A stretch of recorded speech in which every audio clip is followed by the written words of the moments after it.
Hey everybody, welcome back to another episode of Quarantine Conversations. I'm Fred Willis, your gracious host, and I have a very special guest with me tonight.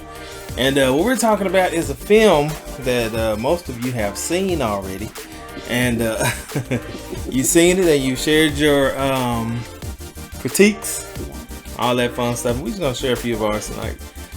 So this is another episode of Quarantine Conversations, where I'm just kind of sharing my thoughts about different stuff during this quarantine lockdown or sheltering in place. So I have my wife with me. This is Rhonda.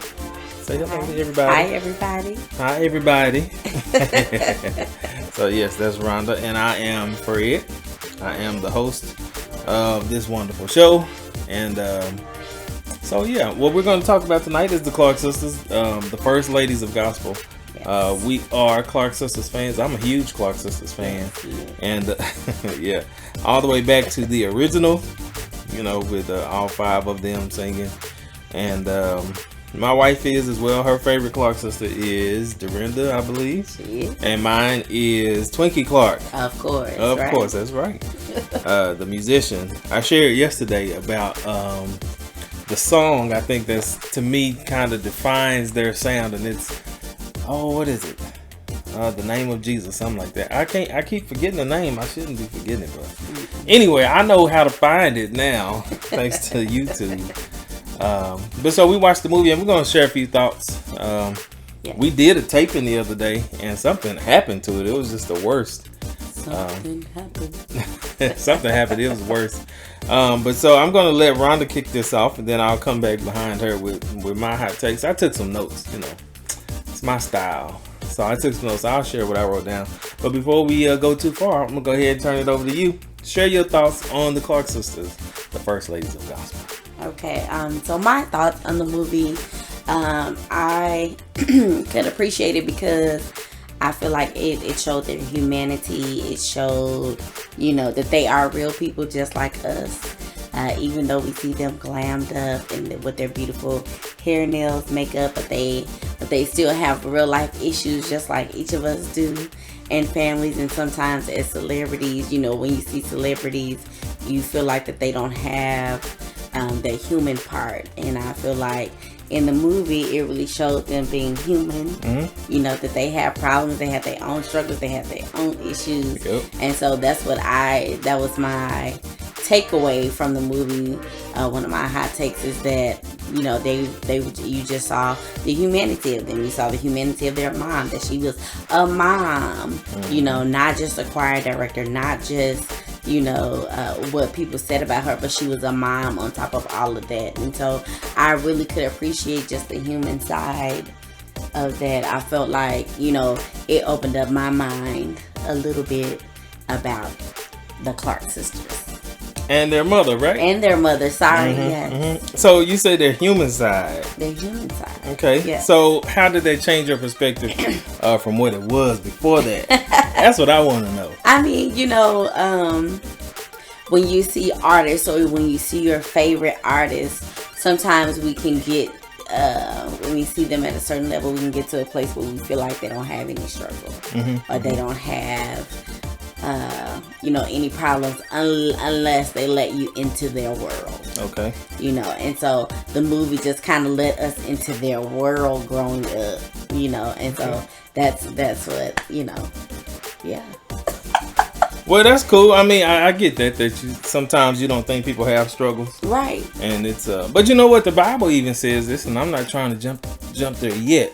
But the Bible does tell us that Jesus, the Bible says, in all points was tempted as we are. And then Paul says that's why we can approach the throne room of grace. And it's so easy.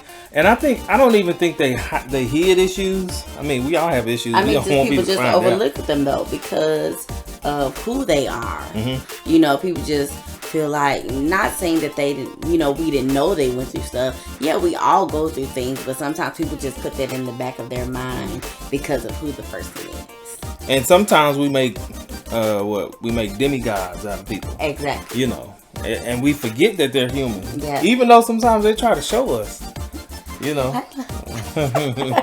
They try to show us that sometimes we forget. So you were saying something about Mattie Moss Clark. Clark, Dr. Maddie Moss Clark. You were saying something that I didn't really think about. But you said something. I want you to share that again. You were talking about you saw her as a mother, as a mama. I mean, because in certain scenes, you know, because some people say things about her, you know, and I never met her. I never experienced her. But in the movie, it showed her business side. But when she was behind closed doors, she was still business with her girls. But when it came to their personal needs, sometimes, you know, she was there. You can see how proud she was of them. It was her proud in her push. You know, she was proud in the, you know, in the hard times. She was proud. And you could just see her heart, you know, when she was with her girls. Okay. So that maybe some people didn't experience in the choir. Yeah, they just got shoes thrown at them. That was all. But you know what? One good thing about it is there was only one shoe throwing incident. It wasn't like a... No, it was two. Because remember, she threw one Twinkie. But it went the other way. It did, but that was her point, though. Like, I'm throwing my shoe. Because I'm mad at you. Yeah, this is a shoe throwing moment. Get it? And so she said from the beginning, she says, Twinkie had the line in the film, "This is not easy." She said, "We don't do easy in this house." Did you just cuss in my house? Right. We don't do easy. We do excellent. Excellent. Now I like that. I do like that too. But I think being excellent, her excellence was a different type of excellence. Okay. Like rehearsing for 5 hours, and I mean, you know, that's world class excellence, though. That just lets you in on, you know, that's what sets people apart. Like you might say, I'll do a few hours. You say, hey, it's time to go. It's time to go. I'm hungry. I'm sleepy. I'm and tired. You know, but yes, we can be excellent. But you know, after they start getting married and having kids, and you know, things. I hope things adjusted because we didn't get that far. You know, yeah, we didn't really get into all of that. No, you know. We didn't. Okay, so I'm gonna do this. Your mother is the great Karen Doherty. I was going to say Karen Clark Doherty. No, Karen Doherty. She's not a Clark. But all you have to do is kind of be good at what you do. I think people will start to throw names around, like, you know, Dr. Clark. If you're an animated director, people probably will throw names around like Ricky Dillard, Orlando Draper, and stuff like that. If your choir sings intricate harmonies, not like Richard Smallwood, but too intricate, you know, jazzy, they'll throw the James Hall card out. Absolutely. I mean, it's not really comparisons. It's just like, this is what it reminds me of. And people have their own things. You know, you got the Whitfield comparisons, you know, for musicians and singers and arrangers. So just talk about growing up with your mama. Because us in Fort Worth, those in Chicago, we know that name very well. We know her standard of excellence. Yes. And something that I think I saw personally when I was able to work with her for a few months was just how she was able to take people who probably weren't the best singer, probably weren't even good singers, and they fit. You know, she found a way to work everybody in. So talk about that being her daughter, and I know it came with some pressure too. So go ahead and dress that down for us. Okay. Just a little bit. All right. So my mom is Karen Doherty. My dad, Ronald Doherty. They are pastors in Chicago, New Beginnings Full Gospel Church. Okay, real shout out. Okay. So growing up with my mom one never forced us to sing. Okay. So it was always an option for us. It was never a, this is what you're gonna do. You can sing, da da da da da. But mom also had the choir jumping. So it made you want to sing. Okay. My mom started directing the choir when she was 18 years old. The choir director took ill at a service, and it was my mama's go. So jump on in there. And she did it afraid. She did it nervous. My granny told me she boo-hooed in the back. Sorry, Mom, if you're watching this, I'm just telling you a story. She boo-hooed in the back because she didn't want to do it. My granny was the choir president at the time. So my mama just had to stand in place, and she did. And she's been doing it ever since. So growing up in my house, it wasn't an option, but I mean, we're musical people. My mom, she's excellent, but she's excellent in her own way. She was not as aggressive as Dr. Maddie Moss Clark, but she knew what sound she was going for. Okay. And if she was not getting that sound, she would lovingly draw us where we needed to go. Okay. Okay. It wasn't no shoe throwing or nothing like that. But she made sure her point was across. She was very direct, but she was very loving at the same time. So, I mean, for rehearsal for us, didn't stop at choir rehearsal. We rehearsed at home. Yeah. We sang James Hall all day, every day. Every day, all day.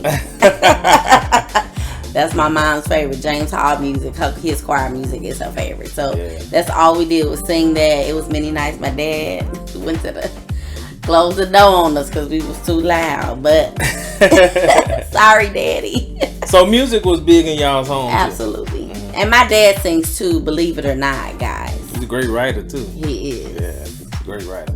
There's a song that he wrote, I think, that we gotta put some life into it. Me too. It deserves that. So okay, so you watch the film, you're Clark Sisters fan. I'm on the fence. Okay. Oh man. I'm not okay, so I'm gonna have to pull your card. You don't have to pull my card. I was on the fence to watch the movie because, I have my own personal ones. Okay, so here's my thing. I wish all the sisters could have been a part of the movie. Okay, I'll give you that. Okay. I wish all the sisters could have told their story about their mom. Because they were all part of the beginning. Right. And so that's what I feel it's a one-sided story. It's just the four or the four. The four, yeah. Yes, the four instead of the five. And so I wish in that, feelings aside, I feel like everybody should have just been included in that. Okay. Well, we didn't get everybody, so we didn't.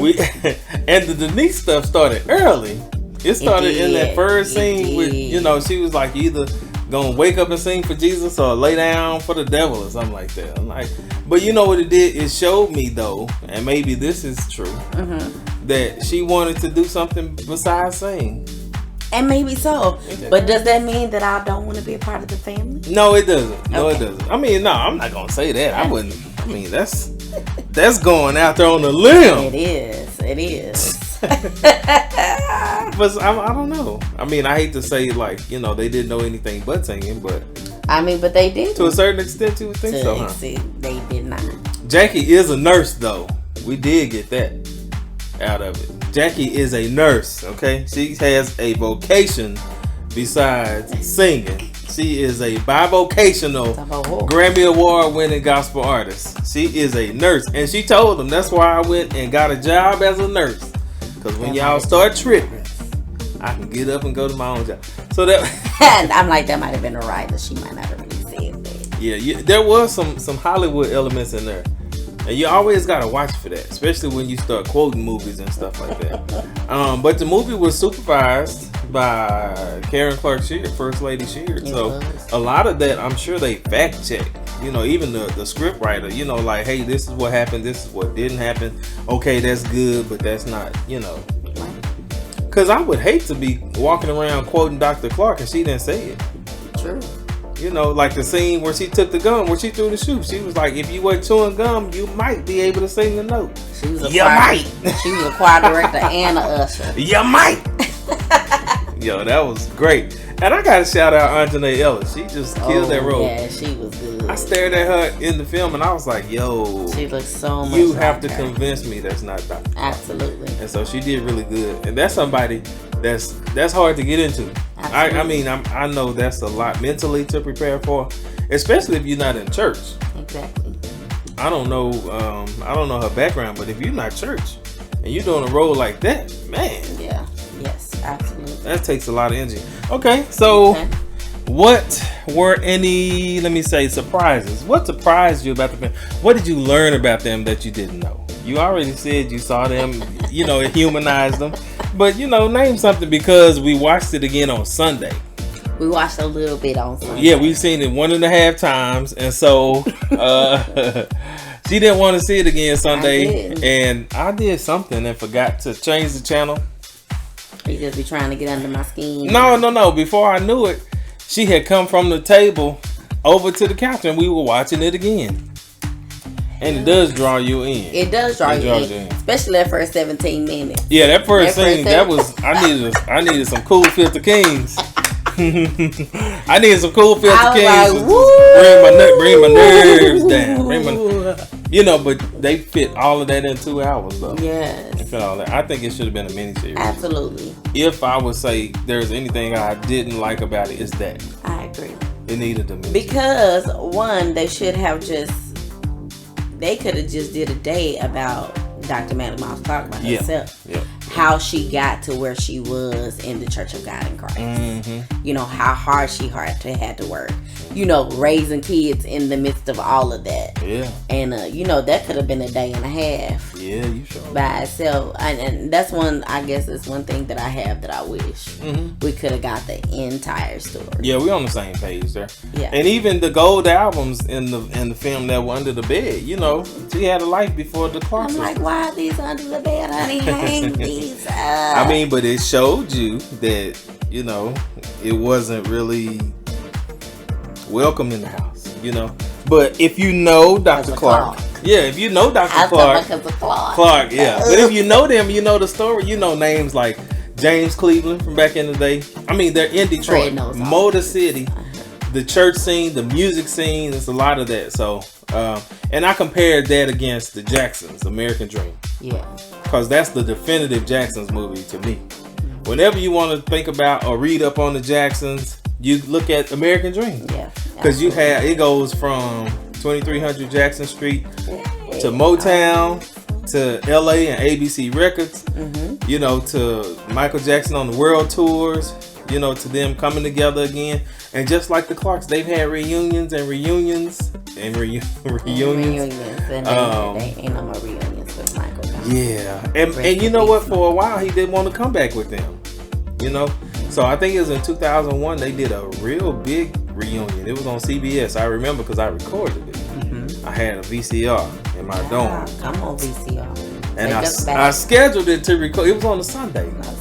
I think it was like the week before the Grammys or something, but it was huge. And so it was like their first time performing in a long time. You know, and I get that vibe kind of from Denise. That it's kind of like we want her to come back. We want all of them to come back. But what does she want? You know, what do all five of them want? Maybe they don't want to come together. I don't know. I wish they did, though. She's still singing. You know, give us some of that vintage Clark sisters. You know, and all of this stuff is fine and good while everybody's healthy. You know, I just got to say that because I have sisters. She's got two sisters. Actually, her and her sister sing. So I'm going to get into that in a second. But, you know, sibling rivalry, sibling disagreement. Can't nobody hurt you like your sibling. Can't nobody hurt you like your family. That's true. And so they know the most about you. They know that. And sometimes you just don't expect them to. And the stuff that happens, you're just like, wow, you know, you did that. So, you know, I mean, that element is there too. And the whole world is like, will y'all please sing together again? And it's like, so. Yeah. As long as everybody's healthy, you can have that disagreement, you know. But somebody's sick, somebody's on the brink of death, that ought to make you change your mind or something, you know. So anyway, you and your sister sang. We do. So were there any parallels in that story? The First Ladies of Gospel and you and your sister? I really, not really. No. No. Because it was different. You know, it was different for us because it wasn't a demanded thing for us. It wasn't something we had to do. Okay. So that's why, you know, I can't compare us. You know, their dad, you know, hit their mom. I can't say that happened in my house. My mom and dad are still together 45 years. Wow. And and they're still going strong. And so some things that they had. Now the singing thing, you know, we rehearse singing and we love to sing at home. We sing when we get together now. Man. Even over the phone, Mama start a song. We just all jump right in. It's a sight to behold. Talking about who's singing what. Yeah. But I think I love their harmony. And there's nothing like sibling harmony. It is not. Sibling harmony is amazing. And I'm not knocking choirs and I'm not knocking groups. I'm not knocking that. I'm like, but when you get a family together, it's nothing like their harmony. And so that's what I enjoy about them is their harmony. It is beautiful when they come together and they just sing what they know. You know what I'm saying? We can be singing Jesus on the main line, telling what you want. you can sing during the song, take your cell phone with you everywhere you go. And if everybody's singing their part, it's like, oh my gosh, you know. So, but yes, that's parallel the sibling harmony. Okay. I love it. And the name of your group with your sisters is Harmony. There you go. Harmony, and they y'all taking gigs? Not at the moment, no. Not at the moment. Okay. No. You know what? I'm having a when we can all go back outside again. I'm having a super showcase showdown. Y'all don't listen to me. In the town square. And I want Harmony to be my headlining act. Thank y'all you. Come on and join with us. We gonna sing. Oh. Karen Pope says, you sang Great Is Thy Faithfulness made her cry. Oh, so praise wonderful. Lord, Karen, I love you. And so that's another thing too, being a sibling singer, you also get comparisons to your sisters. And but she's coming into her own. I'm gonna touch on the Clarks and I'm coming back to you. Okay. Jackie Clark is one of the understated singers. She sings tenor. No. Yes. Yeah, she sang tenor with Twinkie. And her voice is fit for like CCM. It is. No, it's not like that hard gospel like Dorinda, Twinkie, and Karen. So her songs, the one I think they got right on that last album, Live One Last Time. They have a new album out too. It's called Victory. That song, Angel. Got me an angel. Yeah. That one, and then she's got she kind of takes the lead on the vamp of instrument too. If those of you watching, y'all know that Clark album, that last album. Oh, thank you, those of you who are watching and enjoying the conversation. Yeah, we're enjoying talking to y'all on that album, and I thought it was pretty good. You know, you cannot, even though you're the same through and through, same blood, all that stuff, same environment. You know, you do different things, and so. She has a different voice. Rhonda has a different voice. It took her a while to come into it. But she is, I think she's growing into it more and more each day. Talk about that. Oh, okay. So my sisters are stronger singers to me. Danae can sing anything. Danae has sang background, you know, for different artists and things like that. Brandy can sing anything. Me, I was just a good old background singer. You know what I'm saying? I can sing background and be good. And I was very insecure in my voice because I didn't feel like I was as good as they were or as good as my mom was. Okay. So it was always an insecure place for me to sing in front of people. People always said I had like this baby voice, but it was always my scared that I really don't want to do this. You know, I really don't want to do this because I'm nervous. Why don't you pick Danae? Why don't you pick Brandy? Why don't you pick my mama? Why don't you pick somebody else? But once I married this young man, you, he kind of pushed me in the front, where I was very uncomfortable. He pushed me in the front, and I did it. And I did it afraid. I did it scared. I did it really not wanting to do it. But I feel like it has made me a better singer today. That now that I am where I am worshiping at Calvary Stations of Faith, Dr. Alvin Pope. I am one of the praise and worship leaders, and you know, it's phenomenal. I feel like I'm coming into my own, and I'm more secure with where I am. So, you know, I thank God for the growth and things like that. So, do I still compare myself to my sisters? Yes, I do. But am I more comfortable with me? Yes. So I'm not afraid to hold my note and things like that. Okay. Well, that's cool. And so you're in the leadership position too. I think at one point in time, all three of y'all were leading. We were. Ministries, We were. So that's pretty cool. And you had plenty of training. You know. Yes. They would call her Little Karen. That's when they would be getting scared of her or getting mad at her. They're like, don't make us sing it again. She say, no, you gonna sing it till you get it right. Till you get it right. That's one thing I think this movie is gonna be good for. People see the standard of excellence. Because I can name you 3 churches right offhand. I will not name them. I know who they are. And boy, I remember the hell those ministries put me through, because the music ministry, oh man, I couldn't correct notes. I couldn't, I couldn't make people. I can't say make, but I couldn't, I couldn't be the minister of music. Yeah, I mean, now I wasn't gonna throw shoes, but I would say, I wouldn't throw shoes now. Mm-hmm. Some people wanted to fight me. I was like, bro, we can fight, but next week I am in a working situation. I don't fight at work.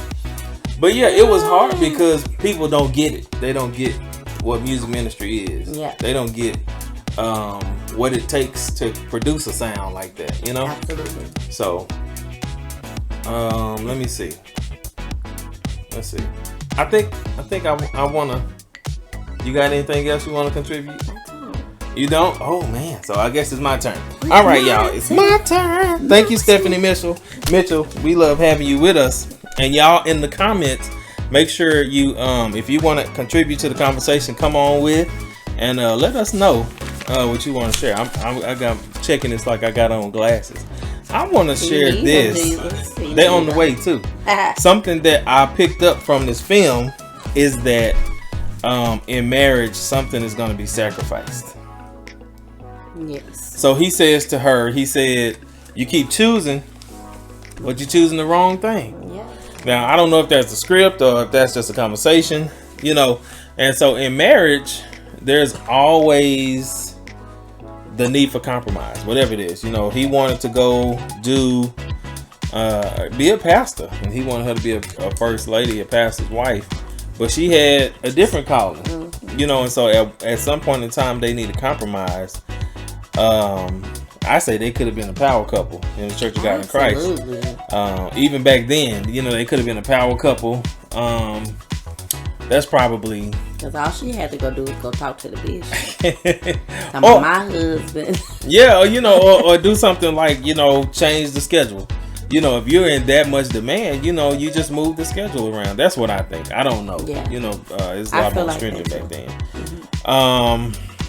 Let's see. I think I already said that it could have been a mini-series. I would have liked them to see Life Before the Girls, the Gold albums. Mm-hmm. I want to say this. What you want to say? I learned, because I'm a person of purpose. We're all people of purpose, But once you discover what that thing is, it's like an engine that never turns off. That's why you see the scene where she sleep and she wakes up. Y'all come sing this song, It never turns off. It never turns off. And so I discovered in watching this that the thing that makes you great can also be the thing that makes you miserable. It never goes away. That drive never went away with her, even when her daughters were doing it. So, I said trying to make it happen never leaves you. It never leaves. And I can tell, when I wrote that book last year, I was writing at all times of the day and night. I was writing on paper. I had voice notes, things like that. Let's see. I wrote about Denise, that she was different from the beginning, when I said that about, when she didn't want to get up and sing in the middle of the night, and something that I learned is that when she was in Maryland with her family, she worked at IBM. And so, she did things besides sing. And so we know them for singing, but they did so much more than sing. And I think she was one with her and Jackie. That's so interesting. Her and Jackie, they did things besides sing or beyond singing in the church. And that's something that I want to say, because you may have the gift, but not necessarily, that may not be your purpose, Oh, I wanted to ask you this. So you sing, but you're not a recording artist. Yes. Yeah, so how do you handle, or how do you balance that in your life, having the gift of song, but not necessarily being called to sing on like big stages? Or maybe you just haven't done it yet. Maybe you're not there yet, but so far in your life, I think I handle it pretty well. Number one, I don't have a desire to be a recording artist. Right now I am good where I am.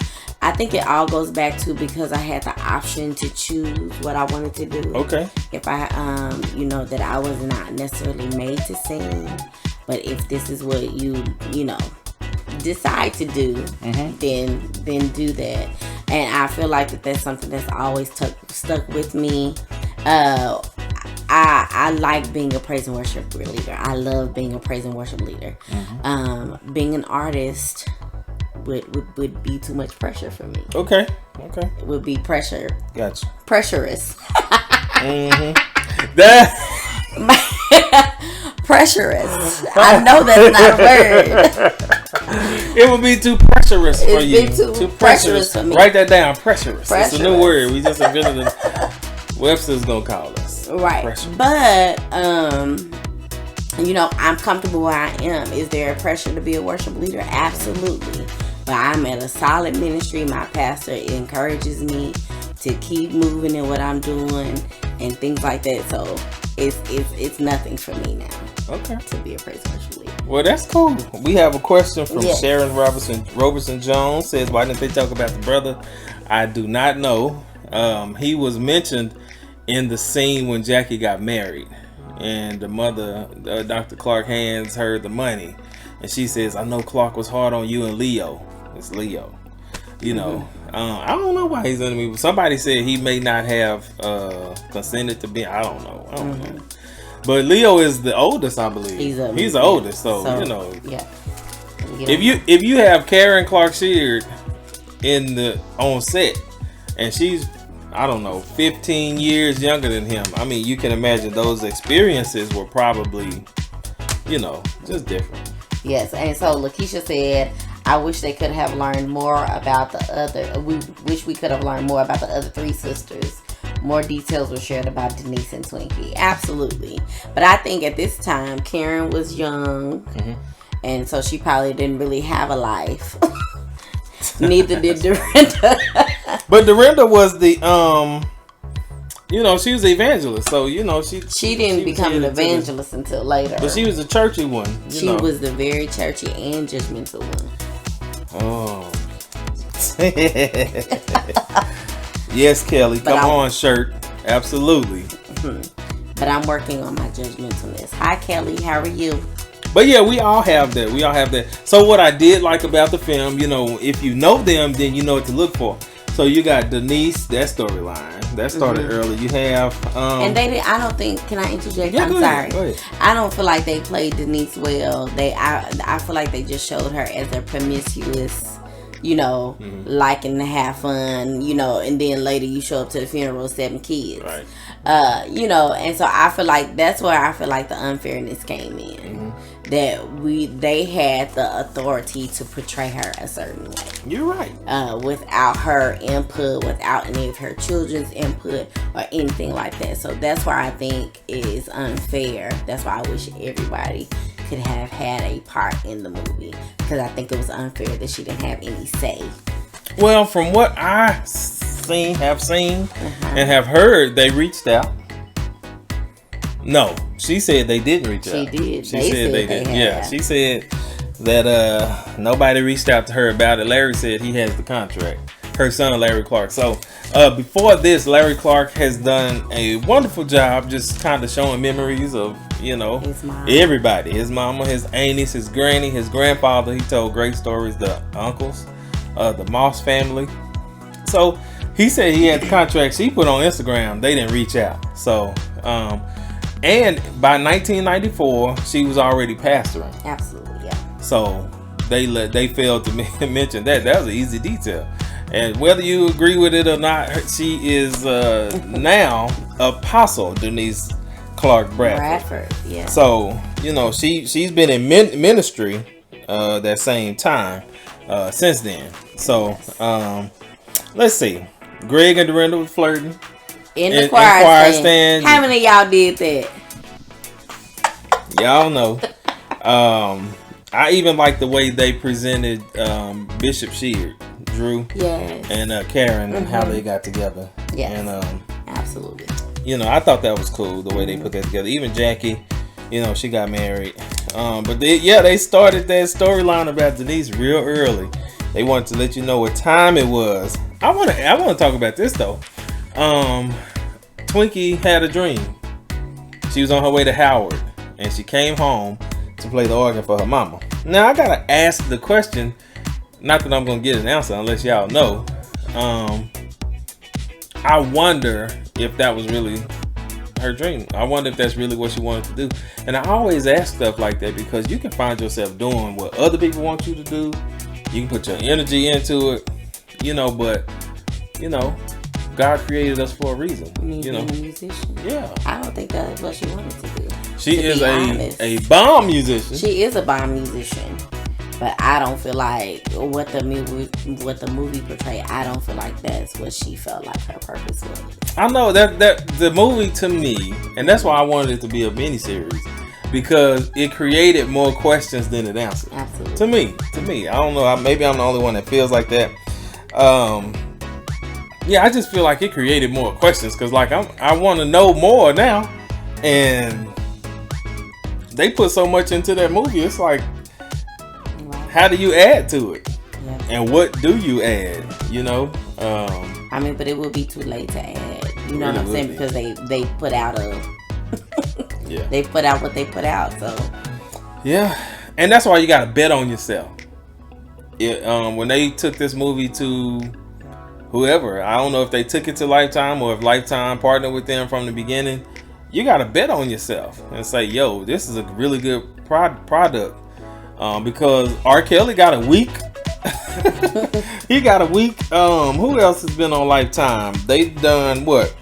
TLC, And they about to do Salt and Pepper. Salt and Pepper. Well, Salt and Pepper is not a miniseries. But, they covering these people's lives. The Clark sisters could have easily been. They only did R. Kelly because of the cases. But you know what I'm saying? If you the Clark sisters are the top selling female group in gospel music. Absolutely. Somebody is buying the records. Somebody has bought the records. You. Yes. So, to say, we'll give them, 2 hours. We'll give them an hour 45 minutes. Yeah. No, man. So I do. But that could have been their decision as well. We not behind the scenes. Well, I'm just putting it out there. It should have been a miniseries. I'm just saying. Because by the time the Jacksons got to California, we knew all of them. I only thought it was 5, but they had. It was a whole slew of them. Brandy, the girls. I only knew Janet. What was it? Latoya and Reba. Yeah, I was like, I couldn't keep up with them, but I met everybody. So that was cool. Yes, I learned about, because I was gonna write an article, and then halfway through I gave up on writing an article. Because I called my mama for something, and then by the time I got off the phone, I had to jump back in because I couldn't get pulled out of it. I like how the movie showed the inner workings of her and Denise's relationship, which to my knowledge is still that strong. It's always been strong. Denise, yeah, it's been strong. And she didn't want that life. Denise didn't want that life. And so I think as parents, you have to learn how to parent all of your children. Parent all of them, even the ones that don't do what you do. We're musical people and we have instruments in the house. But when our kids are playing the instruments, it's not because of me. I'm not like, come sit down and learn. Now, I do know people whose parents are musicians and they're phenomenal, because there's no learning curve. They're learning at the top of their parents' game. So I get that. So when her mama says you and your sisters are my life, who is she saying that to? Is that Twinkie? I believe so. Yeah. Yeah. I know we're gonna have to watch it again. We've seen it 1.5 times. And I told Rhonda if it comes out on DVD, I'm getting it on DVD. Believe that. Yes, I will. Believe that. I think, and also their group, because I'm reading my notes now, then I'll get back to the big picture. When Twinkie took over the group, it shifted. It did. The music shifted. The music shifted. Yeah, they So I didn't know that Karen was offered a secular contract. I did not know that. And I do agree with their billing of dynamic, and groundbreaking. Those 2 adjectives I will use for them because they were. So, when Denise didn't sign the contract and she just that was her big exit. To me that just made me ask the question, whose plan was this? Was this God's plan? Is the Clark sisters God's plan? or is this a plan that somebody was relentless enough to make happen? Have you ever wondered that? No. But I did, and I never thought this about them, but that made me wonder, like, was this Maddie Moss Clark's dream for them, or was this God's plan? You know, because as parents, when you discover your children have a gift, you know. I mean, I definitely feel like it was her dream. Really? Absolutely. That's interesting. Absolutely. Because if, you know, you work with choirs around the world, you know, and you hear good singing all the time. But you gonna come home and you know your 5 at home can knock it out the park. So I'm gonna push them. Yeah, absolutely. And her brother had a record label, Billmore Records. I learned that from Larry Clark. So that was kind of easy to put together. Just say y'all go record on Uncle Bill's label, and that was cool. But it shifted when Twinkie took over. Yeah, that's when you brought the Sunshine. Yeah, came out. Come on, Sunshine. Yeah. And so, and then she was talking about her relationship with her mama. She got the scraps, you know. Denise. Yeah. And I'm like, wow, that's kind of hard. You know, but as parents, we're imperfect. You know, sometimes we want to be perfect parents for our children, and we just can't be. But the thing is, as parents, we have to own our wrong. If we don't own our wrong, you know, we always portray to our children that we're correct, and we don't own our wrong, then it causes our children to resent us. So in the film, do you think that was presented? I do. I feel like she should have owned it with Denise. No, I said, do you think she did? No. No? No. Okay. It was her dream, and she was gonna push them to her dream. And maybe because we don't know her backstory, we don't know why she pushed them the way she pushed them. Well, that makes sense. That makes sense. You know, that's another question. Yeah, right. That's another, see? Mini-series, y'all. So somebody was like, they need to do the Winans next. It was 10 of them. So we ain't got a month to watch about the Winans. We do? Absolutely. You know, that's my favorite. They are my favorite. They would need a month. Let's see. You got Ron, Marvin, and Carvin, Daniel. Is it David? Daniel, I know. I don't know all BB is the youngest boy. Then you got Cece and all them girls. Cece, who else? Angie, Debbie. I think it's one more. There's a few. I don't know. But the Winans, and when I interviewed Twinkie, she did tell me this, that they listened to the Winans sound. They were influenced by the Winans. And I was like, y'all the same age. It's that family harmony. Yeah. It's the family harmony. Yeah, I get you on that. Okay, so we're going to take a few questions. Those of y'all who are still with us. Raru, what's up? She did what she purchased pants for Jackie. Got you. Okay. Let's see. Oh, yeah, I remember that. You're right. Oh, for Jackie though. Yeah, but she didn't do it for. I don't think she did it for Denise. Yeah, for Denise. She didn't do it for Denise. Push their dreams to their children. You're right, Pastor Waits, and that's something that we have to be careful not to do. Push our own dream.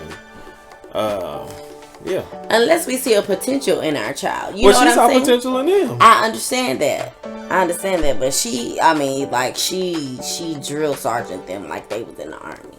She drill sergeanted everybody. Yeah, but you know, it's different at home. Yes, you can drill sergeant the choir, but listen, we got to live with you. I got you. So you want that other like dynamic. Your mama getting y'all up at 5:30 to do Bible study. Come on. She was just trying to get the word in you. Yeah, but I'm saying you have to also give your children, because life is just not about church. Balance. You have to give them some type of balance. They were kids. Let them do some kid stuff. Mm-hmm. We can't always be focused on what the grown-ups do. Right, you're right. So that's it. Okay. Well, so one another major point that I took from this is about marriage. You know, and so in marriage it's important. There's compromise that is necessary on each level. And we were talking the other day about the phases of our own marriage and how our marriage has shifted over the years. And there's some times where she was A and I was B. Plenty times where I was A and she was B. And I think we're learning now. You know, we did the whole teamwork makes the dream work thing, you know, at the beginning. You know, but then that team fell apart. When it came time to do the work, yeah, you know, we realized we didn't have a team. And then there was the other part of that where I thought I was contributing, you know, my teamwork. And she literally said, that ain't it. That ain't it, boss. You know. And so I had to adjust, you know. And I think at the point where, see, I don't know the intricacies of that story. Exactly. In the movie, you see him hit her. And then the next scene, she shows up. She says, "I'm filed for divorce. Come back home." Come back home. And so you don't know what built up to that point. Mm-hmm. Not saying we're condoning violence either way. Nah. But since we don't know the backstory, we just met him right here in the middle. Right. And you know, I saw his side. You know, he wanted a first lady. You know, he wanted somebody. He was a pastor trying to make his way up the ranks, and he just wanted the support of his wife. But I also saw her points that she was getting paid for what she did, and so she was, the first lady don't pay. She was making her contribution to the household because they had all these kids. Yeah. You know, and so yeah, so I could see both sides of it. I think it just could have came down to a conversation. You know, you going to St. Louis this week? Well, I'm gonna be here this week. Can you come here? You know, how can we work this where we're working together to make it happen? And will I be tired? Probably, absolutely. But we got to do what we got to do just to make it happen. And something Larry Clark said, he just kind of highlighted that though they were divorced, they weren't estranged from each other. You know, I thought that was interesting. So, y'all got to go watch Larry Clark's videos. I mean, he shares good stuff. I know there's a lot of talking and all that stuff, but he shares good stuff. He shares that in one video, he talks about being his grandmother's caretaker. That wasn't presented in the movie, but he talks about that. He talked about that before the movie came out. So it wasn't him answering anything. But the thing is, it was 2 hours. All they had to do was put a teenager in the scene. Okay, you're right. Okay. You know, but you know, and I'm not here to argue a case for anybody. Mm-hmm. For anybody. I mean, I love the movie, and I told her, I said, if it comes out on DVD, I will own multiple copies. Just like I own The Wiz, multiple copies of The Wiz. You know, and I think my sister likes it. Her sister likes it. I bought copies for everybody. The Wiz for everybody. You get The Wiz. You get The Wiz. Everybody gets The Wiz. And so if this movie comes out on DVD, I will have it. I might even do a giveaway. I'll put my company shirt on and do a giveaway. Come on. Yeah, they won't even have to send me promo copies. I'll do it myself. So the dynamic of marriage. Yeah. That's my last thought there. That it shows that even when you have something good going, that you have to still, you know, fight for what you do have. Absolutely. You know, because you don't want to lose what you have going after, you know, something you want, even though it all seems to be the right thing or the good thing. So, you know, I don't like that dynamic kind of fell apart. Yeah, and so that's life lessons. Life lessons. Her legacy is set. Her legacy is blessed, as the Bible says. So yeah, and she has created a laundry list of world-class musicians and singers in her wake. She had a sensitive side. She did have a sensitive side. Now, you know, what's salacious is the shoe throwing, you know, but people are sharing stories of how, I think Renee Spearman shared a picture the other day of when one of her songs was on the project and Dr. Clark encouraged her to keep writing songs. Renee Spearman is still a recording artist today. And so, you know, there are many success stories from that ministry. And of course, the daughters are the first one. Mm-hmm. The daughters are the first one. And I mean, this gets people talking. And I'm going back to the point of music ministry.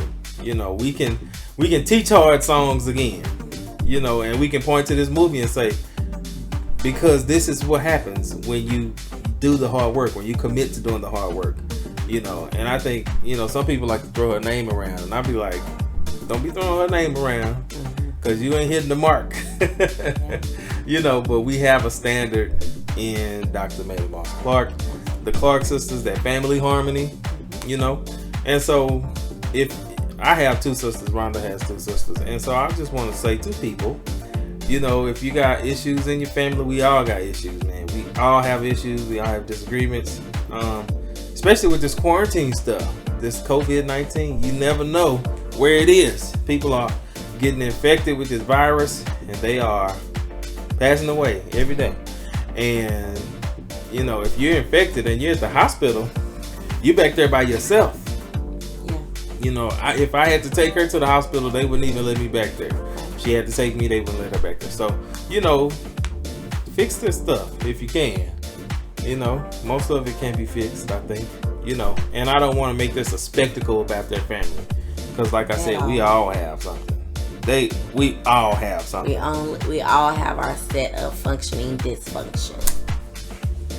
She said it, not me. Functioning dysfunction. I'm getting ready to go ahead and end the show as I prep to sign off here. But before I sign off, I want to give you a chance to say the last words on the film. Yeah. I just want to say I just want to encourage people that if you have hurt, if you have pain from whether it's family, whether it's church, whether it's friends, whether it's, forgive them. Forgive them. The Father forgave us, so we can go out and forgive them. And all the crazy stuff we have done to disappoint the Father, He still loves us. He still cares for us. He still provides for us. He forgives us, and He places it into the sea of forgetfulness. And I'm not saying that we have to forgive and go back, TT tight like we was, because sometimes we can't do that. Sometimes our forgiveness, after we forgive, we have to separate from that person because of what it was. But it doesn't mean that I hold any animosity towards you or that I feel some type of way towards you. It's just that I can't do this anymore.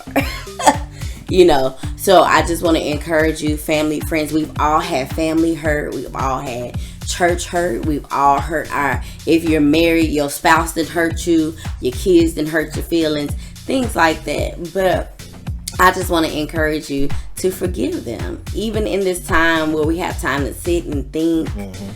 Because we in shelter in place. We have time, right, to sit and think. Think about those things. Have I really let this go? Have I really freed myself from them? Have I allowed the Lord to heal that part of me? Because sometimes we can forgive, but we don't allow the Lord to heal us. And so sometimes we need to be healed in certain areas. So I just want to encourage you to forgive and live.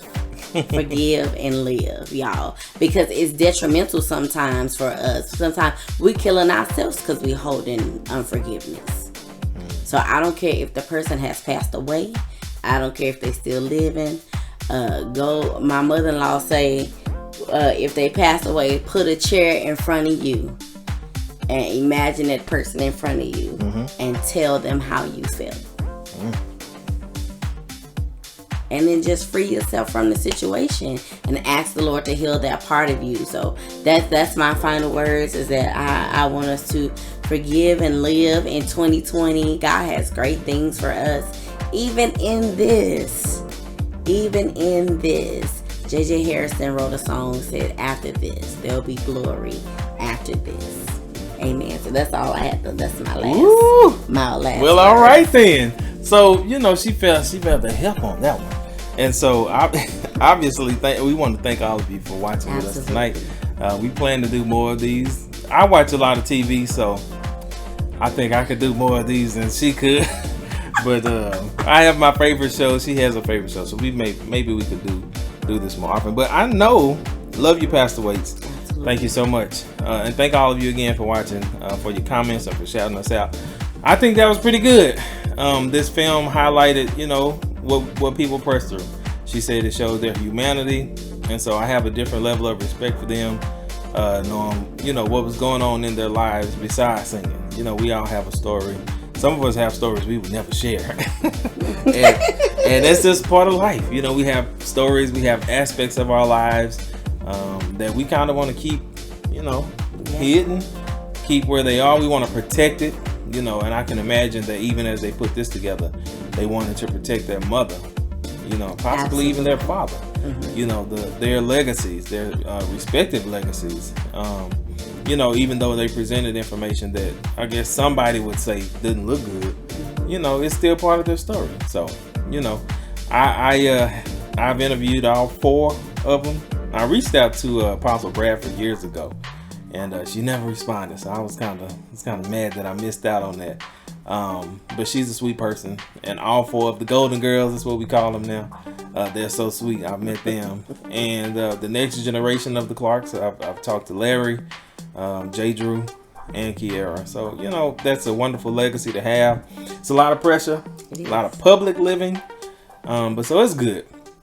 So we didn't get a mini-series. I don't think we want one now, do we? No, we don't want a mini-series. But this was good enough, and it's good. If you haven't already, if you haven't heard about it, let me tell you that they have a new album out. It's called Victory. Go get it. Go listen to the songs. If you don't want to listen to that, Live One Last Time?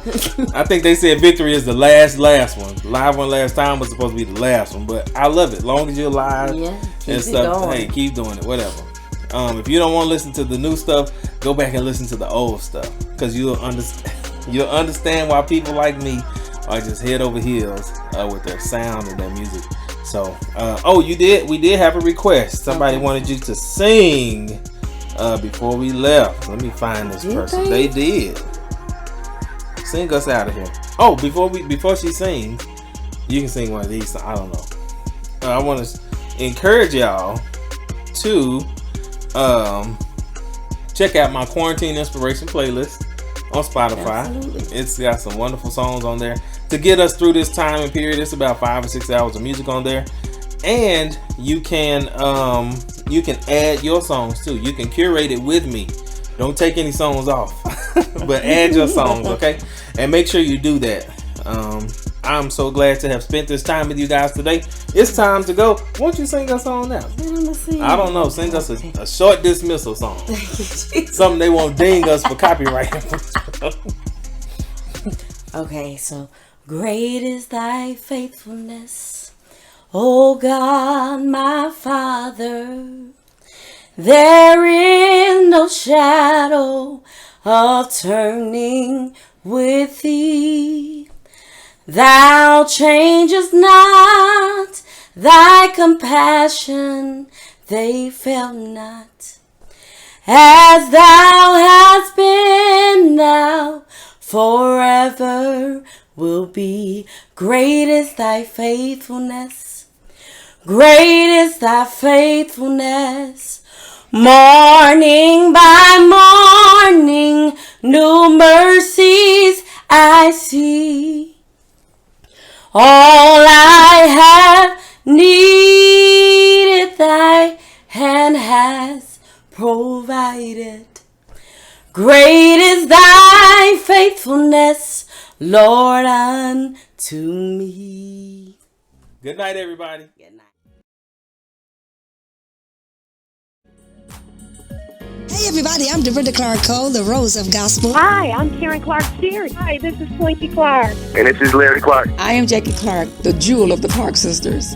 And you're listening to Soul Prosper Radio. Stay with me.